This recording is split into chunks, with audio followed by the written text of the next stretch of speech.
And myself केरी वैसला, zoology faculty. और आज मैं स्टार्ट करूंगा ह्यूमन रिप्रोडक्शन, और जिससे लास्ट मैं देखा है 4-5 क्वेश्चन इससे नीट में आते हैं और इसके वेरी इंपॉर्टेंट है। इसमें देखिए ह्यूमन रिप्रोडक्शन के बारे में पढ़ते हैं। ये सबसे पहले आप इसमें देखते हैं ये सेक्सुअल डायमोर्फिज्म है। इसमें सेक्सुअल डायमोर्फिज्म का मतलब समझते हैं मॉर्फिज्म, यानी कि यहाँ पर मेल और फीमेल दोनों के दोनों ही डिफ्रेंशिएट हैं।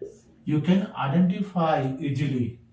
दूसरी बात, ये आपका विविपेरस, विविपेरस का मतलब समझते हैं, यानी कि ये डायरेक्ट बेबी प्रोड्यूस करता है। इसमें गेस्टेशन पीरियड होता है, यानी गेस्टेशन पीरियड आपका implantation till the delivery gestation period है, यानी 280 days gestation period plus minus करके होता है। और इसमें आप देखते हैं ह्यूमन रिप्रोडक्शन जो रिप्रोडक्टिव ऑर्गन है, by birth they are not more active, but after the puberty, at the start of puberty, they change in the reproductive organs। यानी आप देखिए यहाँ पर आप देखते हैं फर्स्ट ऑफ ऑल जो स्टेज होती है उसे कहते हैं गैमेटोजेनेसिस। ये गैमेटोजेनेसिस स्टेज है क्या? इस स्टेज में फॉर्मेशन ऑफ गैमीट, यानी कि formation of gamete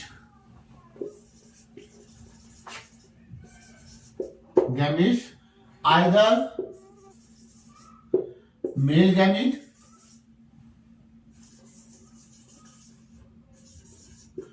as sperm formation or spermatogenesis।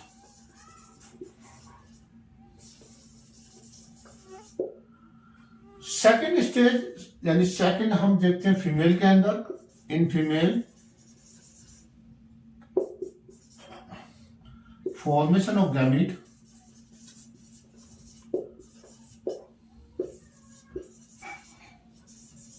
Is known as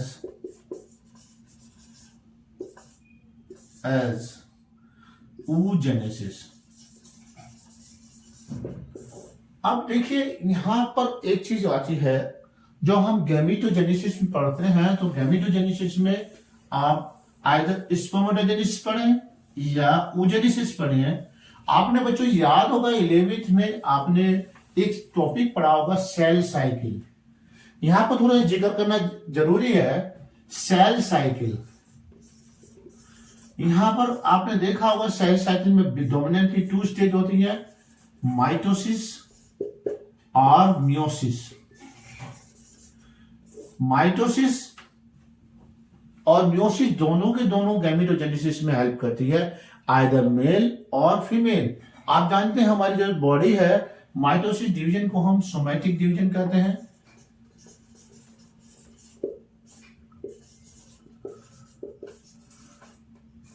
somatic division, और इसी से हमारी सोमैटिक डिवीजन है, इसी से हमारी सेल इससे बनती है, जिसे हम कहते हैं रिप्रोडक्टिव सेल बोलते हैं।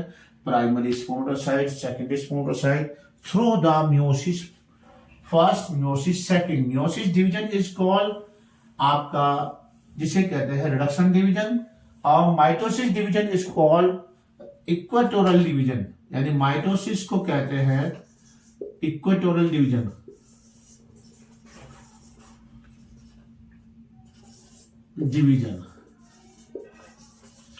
और आपने देखो मियोसिस जो है, मियोसिस फर्स्ट है। मियोसिस को मियोसिस जो है, मियोसिस स्टेज ये डिवाइडेड इनटू 2 पार्ट, मियोसिस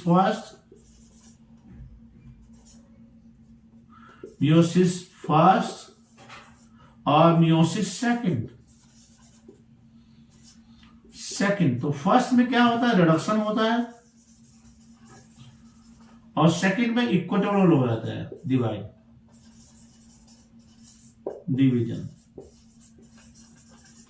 यानी दोनों के दोनों स्टेजेस जो है हमारी माइटोसिस मियोसिस जो है दोनों स्टेज हमारी आती हैं गैमेटोजेनेसिस फॉर्मेशन में। अब आप देखते हैं इसके बाद गैमेट तो बन गया, गैमेट तो बनने के बाद में क्या करेंगे, गैमेट फर्टिलाइजेशन होगा, यानी कि मेल गैमेट जो है ट्रांसफर इन फीमेल जेनिटेलिया। तो इससे ट्रांसफर को कहते हैं, यहां पर जब मेल ट्रांसफर करता है यानी गैमेट ट्रांसफर होगा तो उसमें वहां पर देखिए वैसे तो ट्रांसफर होगा नहीं, वहां पर ट्रांसफर होने पर क्या होगा, फर्टिलाइजेशन टेक प्लेस होगा, टेक प्लेस या तो फर्टिलाइजेशन टेक प्लेस होने के बाद में, यानी फर्टिलाइजेशन होने के बाद में यहां पर स्टार्ट होगा आपका क्लेवेज। क्लेवेज जो स्टेज है, यानी यहां पर आप आफ्टर द फर्टिलाइजेशन जाइगोट जो है यूनिसेलुलर चेंज इनटू मल्टीसेलुलर, तो जाइगोट चेंज हो जाता है।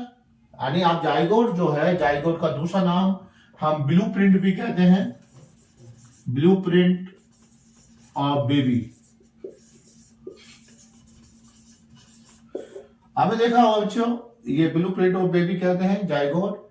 और जाइगोट फॉर्मेशन के बाद में फॉर्मेशन होता है ब्लास्टोसिस्ट, यानी zygote 2 cell 4 cell 8 cell 16 morula और उसके बाद 64 तक जाके वो आपका ब्लास्टोसिस्ट फॉर्मेशन होता है with in 7 days. After 7 days it transfer into the uterus where the attach of the endometrium layer, this is known as implantation। यानी इम्प्लांटेशन वहां पर स्टार्ट होता है और after implantation it till the parturition यानी delivery, that is known as gestation period. और gestation period जो human में 280 डेज प्लस माइनस करके कहते हैं हम। तो यहां पर आप देखते हैं इम्प्लांट हो गया, इम्प्लांट के बाद यहां पर आपका गैस्टेशन पीरियड में एम्ब्रोजेनिस स्टेज हो गई, यानी वहां पर ब्लास्टुला से बाद में ब्लास्टुला हुआ, ब्लास्टोसिल के बाद में गैस्टुला होगा। गैस्टुला यानी gastrular after gastrulation formation of 3 germ layer. आप 3 जर्म लेयर के बारे में पढ़े होंगे, जिसमें कहते हैं एक्टोडर्म, मेसोडर्म और एंडोडर्म। ये तीनों लेयर हमारी बॉडी में डेवलपमेंट ऑफ द ऑर्गन करती हैं। डिफरेंट ऑर्गन डेवलपमेंट होते हैं, उसे हम ऑर्गन ऑन ऑर्गन ऑर्गेनाइजेशन कहते हैं। यानी ये तीनों लेयर हमारी बॉडी में डेवलप करेगी डिफरेंट टाइप का organ, that is the organization कहते हैं, ऑर्गन या ऑर्गेनाइजेशन कहते हैं। ऑर्गन डेवलपमेंट होता है different part of the body.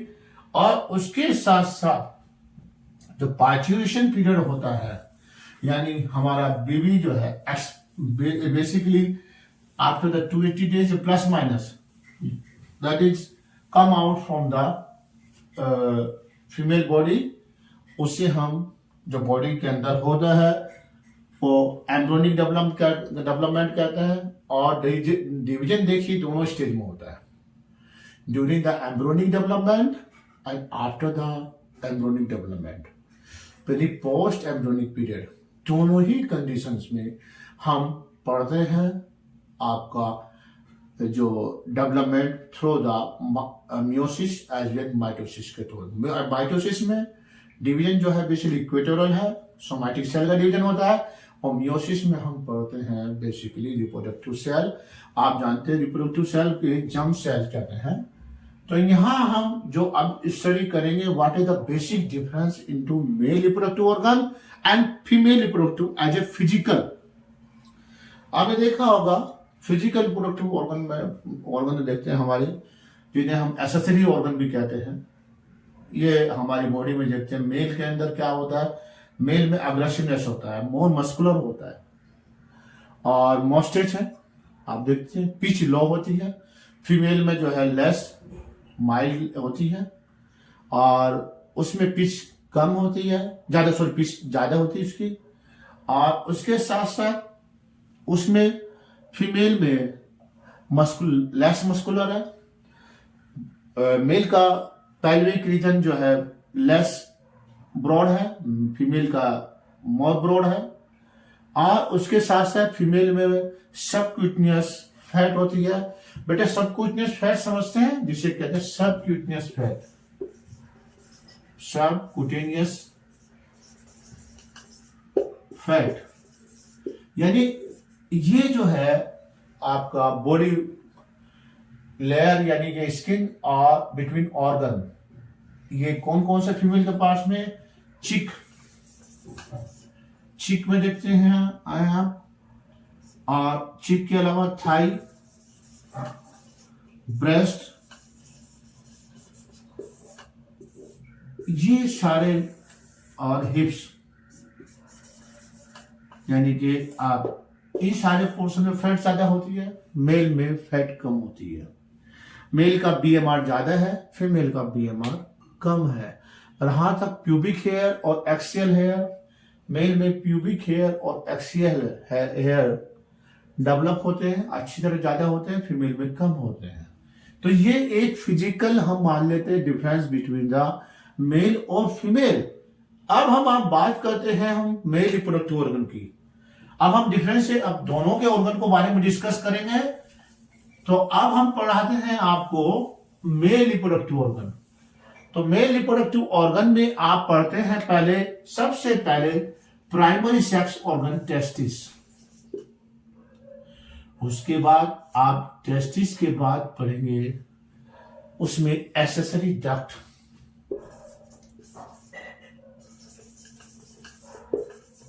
पढ़ेंगे। थर्ड पॉइंट पढ़ेंगे ग्लैंड, और फोर्थ पॉइंट पढ़ेंगे एक्सटर्नल जेनिटेरिया। अब देखिए यहां पर एक क्वेश्चन उठता है, अराइज होता है कि what the difference between primary sex organ और सेकेंडरी सेक्स ऑर्गन। देखिए primary sex organ basically secrete करते हैं आपका स्पर्म। सेकेंडरी सेक्स ऑर्गन वो सपोर्ट करते हैं which are required to development of the body. Either you can understand जैसे in male you will be see that only mustage, muscular, testosterone hormones. Other female development of the breast, hips, or other secondary hormones. तो यहाँ primary में तो ये हुआ कि यहाँ पर स्पर्म बढ़ जाते हैं। सेकेंडरी वाले नॉट सीक्रेट एनी हार्मोन्स और any gametes, any reproductive hormones. They only support to pass the sperm one place to another place. One place कैसे? आप जानते हैं स्पर्म कहाँ बनते हैं? Seminiferous tubule. सेमिनिफरस ट्यूब्यूल से पाथ फॉर्मेशन होने के बाद रेटिटेस्टिस से वासा एफरेंसिया, वासा एफरेंटिया से एपिडाइडमिस, और एपिडाइडमिस से vasa deferentia, then go into the आपका यूरेथ्रा। ग्लैंड्स का काम क्या है? ग्लैंड्स बेसिकली इसमें होती हैं which are supporting seminal vesicle. दूसरी प्रोस्टेट ग्लैंड,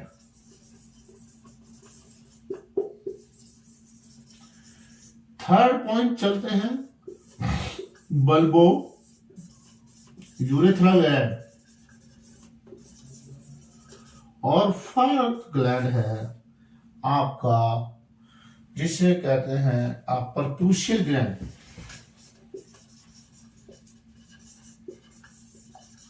थोड़ा उनकी जानकारी दे देता हूं मैं आज की क्लास में, बस इतना ही दूंगा मैं।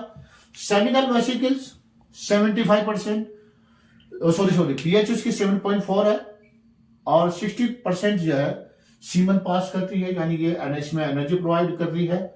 और इसमें जो सेमिनल बेसिकली एल्कलाइन मोड है, ये अल्कलाइन होती है, ये 7.4 है। और इसमें जो क्या क्या प्रेजेंट होता है, फ्रक्टोज है,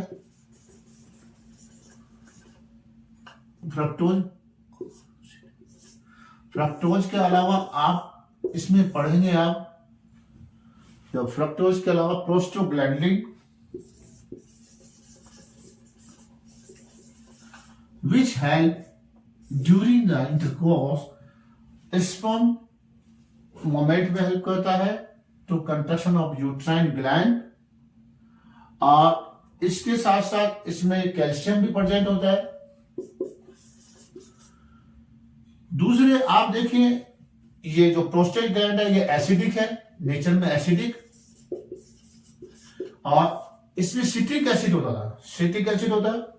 ये कम से कम आपका 25% के आसपास होती है, और इसकी पीएच जो है 6 के आसपास होती है, 6.4। और इसमें जो हार्मोन्स हैं, प्रोस्टोग्लैंडिन, सिट्रिक एसिड आपका एसिड है, और एमाइलेज, पेप्सिनोजन और प्रोस्टोग्लैंडिन प्रेजेंट होता है। और बल्बोरेथ्रल ग्लैंड, ये बेसिकली इसे कॉपर ग्लैंड भी बोलते हैं, ये बेसिकली हेल्प करती है lubrication during the time of the intercourse. And प्यूपिशल gland, it is present at the tip of the penis, which produce the smegma. Smegma is a foul smell producing pasty, which are hygienic for bacteria, many microbes. So ये मैंने आपको एक superficial थोड़ा सा detail meaning बताया। मैंने अभी आपको थोड़ा सा मेल रिप्रोडक्टिव ऑर्गन के बारे में, कुछ ग्लैंड्स के बारे में जानकारी दी। आज के लिए मैं इतना ही कराऊंगा, फिर आपको फीमेल अभी इसमें डिटेल में पढ़ना पड़ेगा कि मेल रिप्रोडक्टिव हार्मोन्स कैसे सीक्रेट होते हैं, कहां से शुरू करके हमारे बॉडी में जो है हाइपोथैलेमस ब्रेन में है, वहां से शुरू नीचे पिट्यूटरी ग्लैंड पढ़ेंगे। पिट्यूटरी ग्लैंड कैसे, anterior pituitary gland, intermediate pituitary gland, posterior pituitary gland. Anti pituitary gland से आपके रिलीज होते हैं हार्मोन्स एफएसएच और एलएच, यानी एलएच जो है, आप सेमिफेरस ट्यूब्यूल के बारे में पढ़ेंगे तो वहां लीडिंग सेल होती है, और साथ साथ सर्टोली सेल। एफएसएच जो है बेसिकली, और एलएच को आपका आईसीएचएच भी बोलते हैं। एलएच क्या काम करता है, लीडिंग सेल से एंड्रोजन हार्मोन से टेस्टोस्टेरोन प्रोड्यूस करता है। एफएसएच का रोल है सर्टोली सेल पे एबीपी हार्मोन्स और प्रोटीन इनहिबिन हार्मोन्स। यहां प्रोटीन इनहिबिन हार्मोन सप्रेस करता है एफएसएच को, वहां पर सप्रेस करने के बाद में टू प्रोड्यूस द स्पर्मेटोजेनेसिस और androgen binding constitute the androgen hormones. तो आज के लिए मैं यही चैप्टर में थोड़ा सा इतना ही बताऊंगा, फिर आपको शुरुआत करूंगा डिटेल में नेक्स्ट क्लास में।